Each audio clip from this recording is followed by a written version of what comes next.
Ito po ang balita mga kaistorya. Naval force ng 32 countries, 32 bansa, ipinakita po ang bagsik. Nagpakitang gilas po sila sama-sama sa China. Naku, pag nagkataon, kuyog po ito mga kaistorya. Dagdag pa na balita, nagbabala ang isa pong eksperto tungkol umano sa mag-ingat ang publiko sa pagboto sa mga kandidato na pro-China sapagkat kapag kaika sila ay nakaupo na ay maaaring kapakanan ng China ang isulong nila. Sinabi pa po ng eksperto na yan na ito umanong mga kandidato na ito ay suportado ng China. At dagdag pa na balita, sabi pa ng isa pang eksperto, dahil sa maneuvers na dangerous na naman ng China, mga kaistorya, sa vessel natin, nagpalipad sila ng chopper, ay dapat ikang mas palakasin pa ng Pilipinas ang atin pong sandatahang lakas at dapat ikang suportahan ng taong bayan yung mas malaking alokasyon para sa depensa at seguridad ng bansa. Dagdag pa po na balita mga kaistorya. Mukhang si Enrile po ay may parabagang inaway o pinatamaan sa kanya pong post sa Facebook.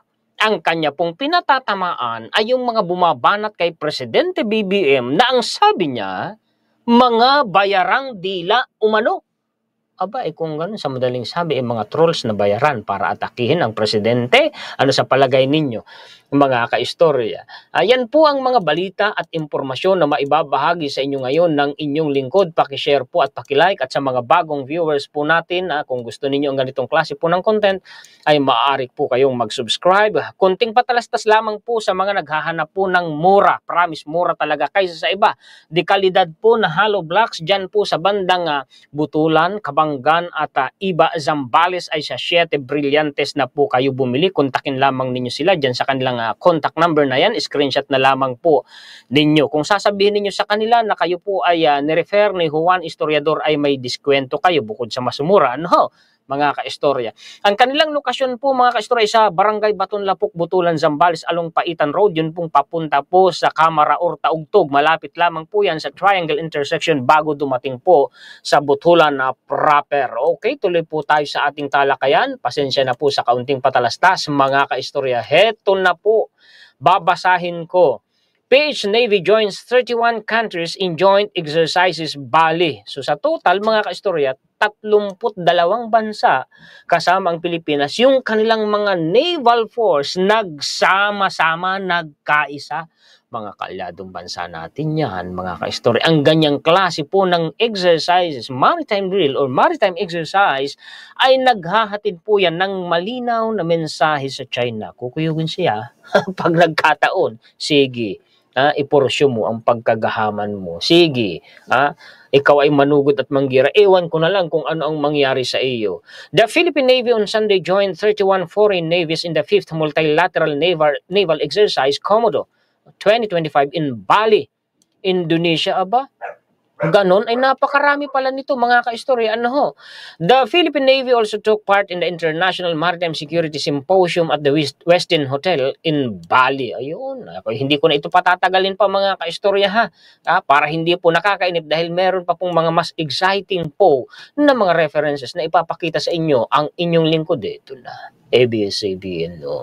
Carpio warns public against voting for pro-China candidates. Mag-ingat kayo sa pagboto sa mga pro-China, sabi po ni Carpio. Retired Supreme Court Senior Associate Justice Antonio Carpio has urged the public to be wary in voting for pro-China candidates in this year's elections, saying these candidates would rather push for the Beijing's interest if elected into office. Naku po!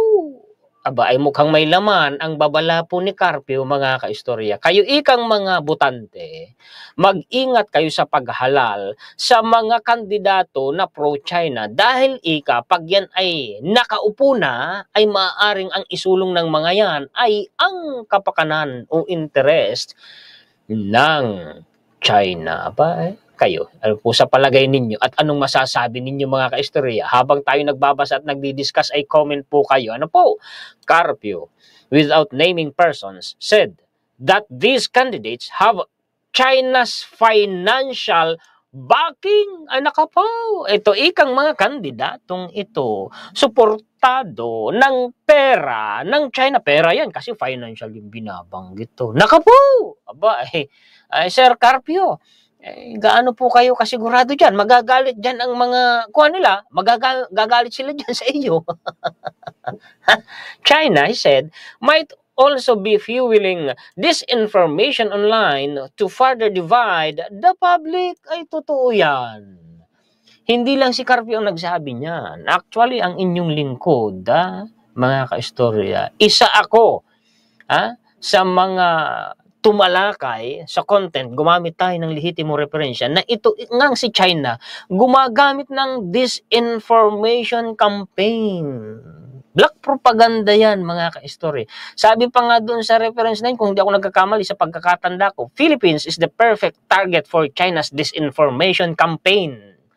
Totoo yan. Meron pa nga isa Ang sabi, si China daw po ay gumagawa sa Pilipinas ng political interference. Ibig sabihin, nakikialam, nanghihimasok sa sistemang politika sa Pilipinas si China. Oo, yun ang sabi, mga kaistorya Kaya ako, naniniwala ako. Kung ako ang tatanungin ninyo, naniniwala ako sa sinasabi ni Carpio dahil hindi lang siya ang nalaman ko na nagsabi ng ganyan. Diyan sa bahaging yan, mga kaistorya.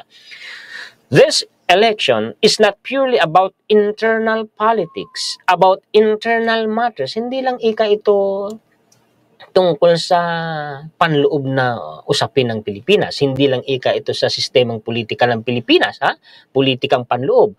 Because there is a country that wants to grab our maritime zones and island territories. Ayan, dahil merong isang bansa na gustong agawin, nakawin, kamkamin sa atin ang ating maritime zones at ang ating mga teritoryong isla. Ay palagay ko, alam niyo kung aling bansa ang tinutukoy dyan, no? Sa palagay ko, wala namang iba kung hindi China ang pinatutungkulan dyan ni Carpio. In speaking, mga kaistorya, yung island territories na binabanggit, palagay ko, alam ni Carpio, natural, retired, Associate Chief Justice, mga kaistorya, natural, alam niya yon. Yung Presidential Decree number 1596, kung hindi ako nagkakamali, series of 1978, na kung saan idiniklara ni dati at late President Ferdinand Marcos Sr. na yung mga isla natin dyan sa West Philippine Sea na tinatawag na Kalayaan Group of Islands ay bahagi ng teritoryo ng Pilipinas. Teritoryo ang pinag-uusapan. Palagay ko yun ang tinutukoy ni Carpio, mga kaistorya. O kita ninyo, ang Pangulong Ferdinand Marcos lamang ang gumawa ng ganyang batas. Tapos sabi ng iba, nako, tubig lang naman daw po yan. Ay, teritoryo nga natin ang pinag-uusapan. Hindi lang basta tubig, yung mga kapuluan na bahagi ng teritoryo ng Pilipinas na tinatawag ring Municipality of Kalayaan na sakop na probinsya po ng Palawan.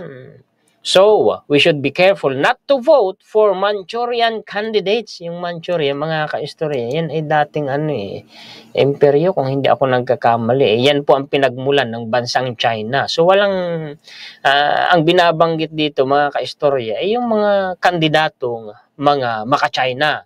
Kung hindi ako nagkakamali.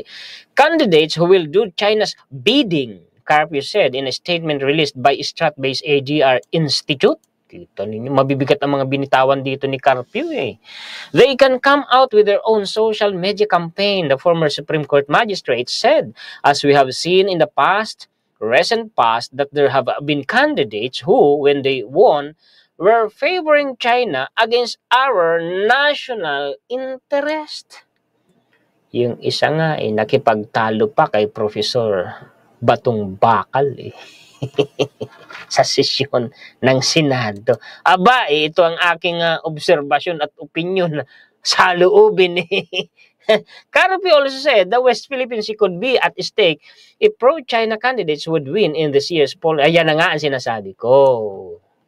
Ay kung manalo ika yung mga maka-China na yan na kandidato, ay masasapanganib ika ang West Philippine Sea. Kayo po, ano sa palagay ninyo? Comment nga po kayo, mga kaistorya.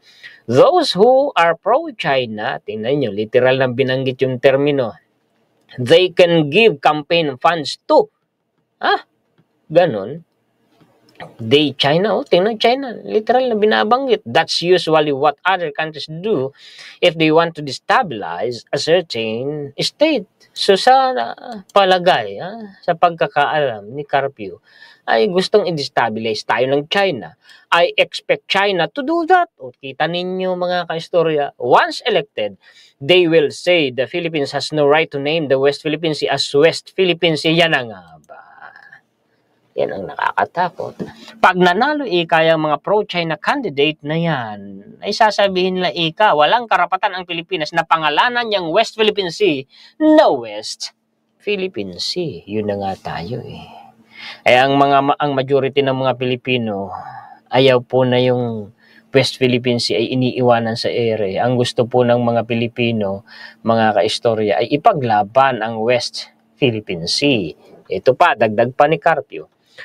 Vote for leaders who are patriotic and will fight for the Philippines. Ang iboto ika ninyo ay yung mga bansa, ay yung mga leader na makabansa at ipaglalaban ang Pilipinas.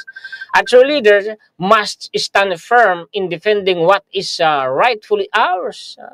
Ang totoong leader ika ay matatag na ipinaglalaban kung ano yung nararapat na para sa atin, yung legal na para sa atin, pag-aari natin, and not succumb to foreign pressure. Ano bang ibig sabihin ng succumb? Yung hindi nagpapadaig sa yung foreign pressure, alam niyo na, kung mapaboran ka sakali ng China, natural, may balik yun.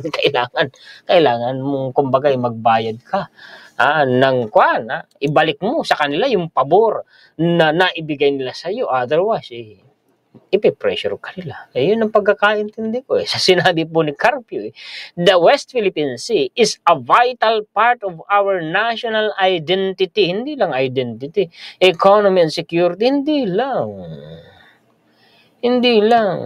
Teritoryo nga yung mga kapuluan dyan At hindi lang teritoryo.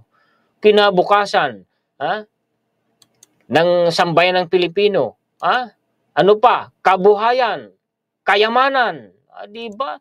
Sought for comment on the issue, the Chinese embassy said Philippine elections are an internal. Maniwala sa inyo. Ay diba, ito na. Yung kay Enrile, palakihin ko nga. Bakit ganito? Babasahin ko na lang May mga pangalan sa social media na sa akin paningin ay hindi totoo. Ako, natawag ang pansin ko sa post na ito ni Enrile, mga kaistorya. Bakit? Si Enrile po kasi, mga kaistorya, ay hindi yan basta-basta nagpo-post ng Tagalog. Karaniwan po malalalim na Ingles ang post niyan ni Enrile. Pero bakit niya tinagalog? Ako, ang pagkakaintindi ko rito, ang gusto ni Enrile, malamang, sa post niya na ito ay maintindihan hanggang sa mababa, mga kaistorya, nung mga karaniwang mamamayan, pasensya sa termino, gusto palagay ko ni Enrile na maintindihan hanggang sa pinaka-ibaba, mga kaistorya, ng mga Pilipino. Yun pong kanyang mensahe.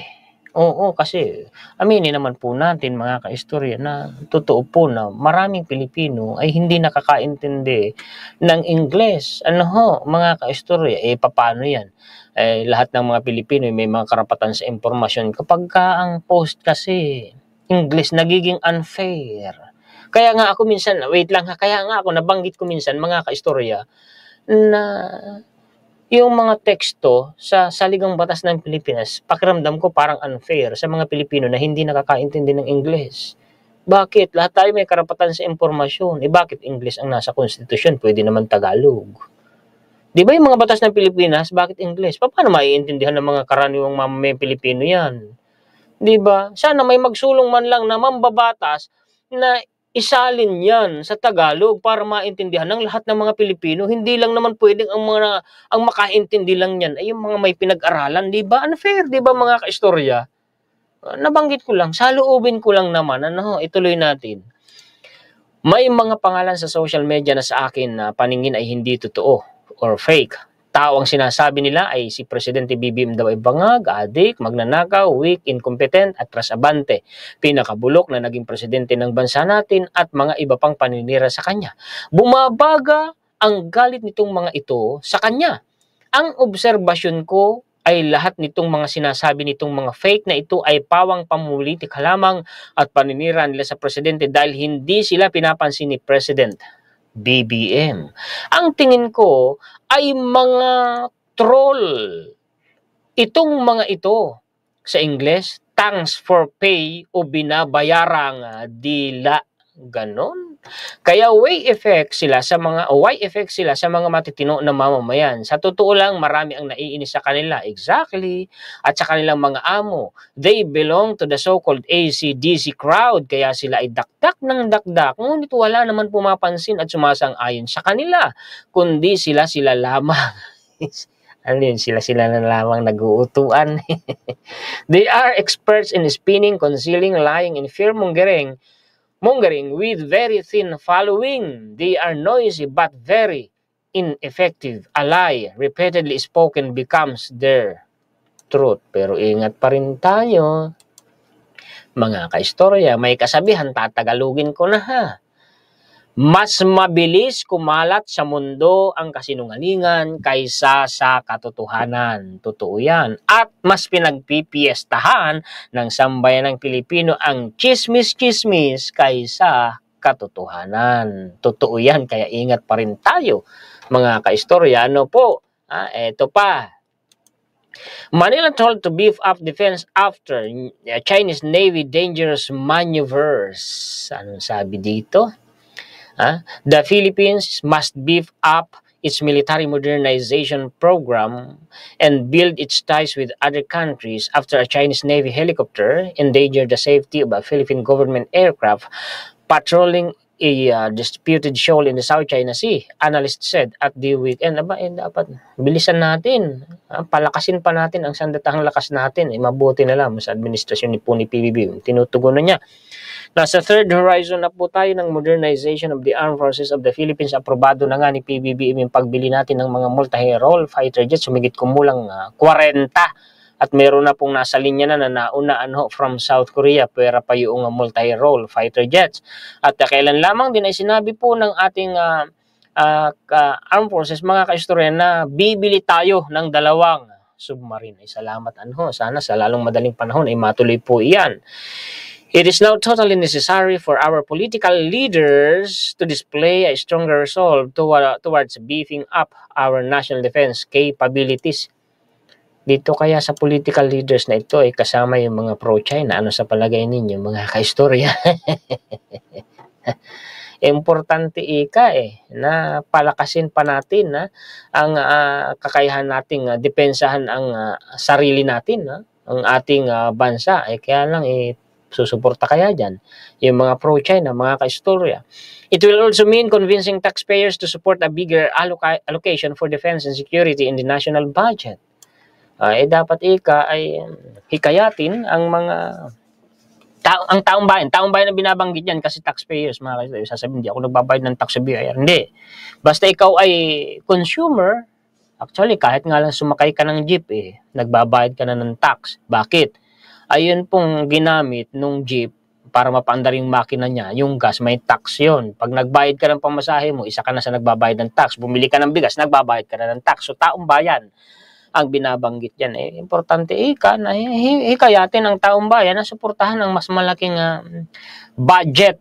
Pag sinabi mong bigger allocation, mga kaistorya, pera yan, budget para sa defense. Pag sinabi mong defense, armed forces po natin yan, defense and security. Sa national budget, yun nga lang. Yung national budget, ang ganda ng nakalaan na budget doon para sa armed forces natin, mga kaistorya. Pagkatapos binabatikos, inaatake ng mga mga maka-China ba? Ang umaatake. Ito yung opinion ko lang sa salubin at obserbasyon Nakarating pa sa Supreme Court.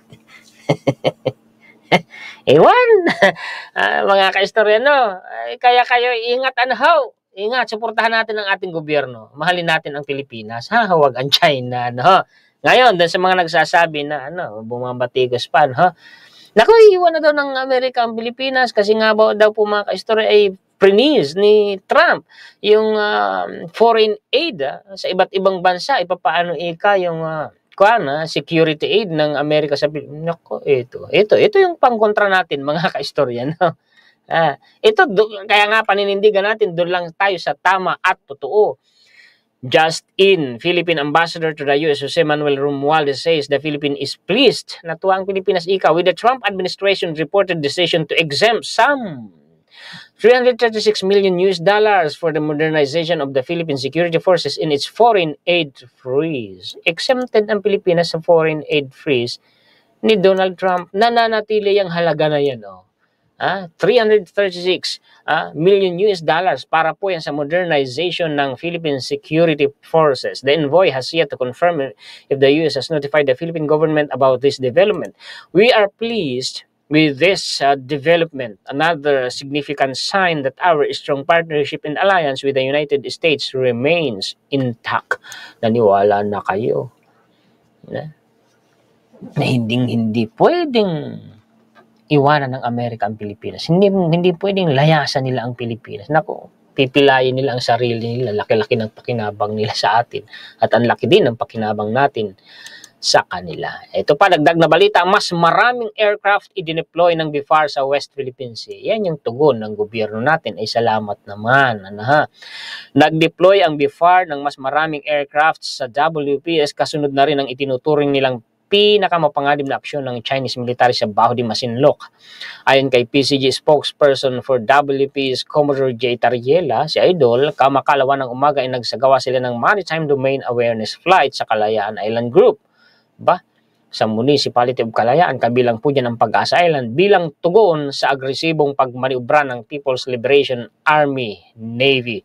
The MDA flight was executed during 2 BIFAR aircraft departing from Puerto Princesa. Sa naturang operasyon ay naispatan, so on and so forth. So hindi nagpapabaya ang gobyerno natin. Ay salamat naman kung ganun. Mga kaistorya, ay sana po ay may natutunan kayo sa tinalakay natin, nakapagdagdag tayo sa inyo ng kaalaman at impormasyon. Yan po ang mga balita, impormasyon, kuro-kuro, opinion, saloobin, kritisismo, komentaryo na maibabahagi sa inyo ng inyong kaistorya. Pakishare po at pakilike, at sa mga bagong viewers natin, kung nagustuhan po ninyo ang ating content ay maaari po kayong mag-subscribe. Salamat po ng marami sa mga sulit kaistorya natin sa buong mundo. Mabuhay po kayo. Shout out po sa inyong lahat. Maraming salamat sa walang sawa ninyong pagsuporta, sa laging pag-aabang, sa laging panonood, pakikinig, pagla-like at pag-share sa mga contents natin. Nagpapasalamat po tayo higit sa lahat sa ating Panginoon. Muli ako po si Juan, historiador, ang taga-kwento ng totoong istorya ng kasaysayan na nagmamalasakit sa kapwa ko Pilipino at nagmamahal sa bayang ito, ang bansang Pilipinas.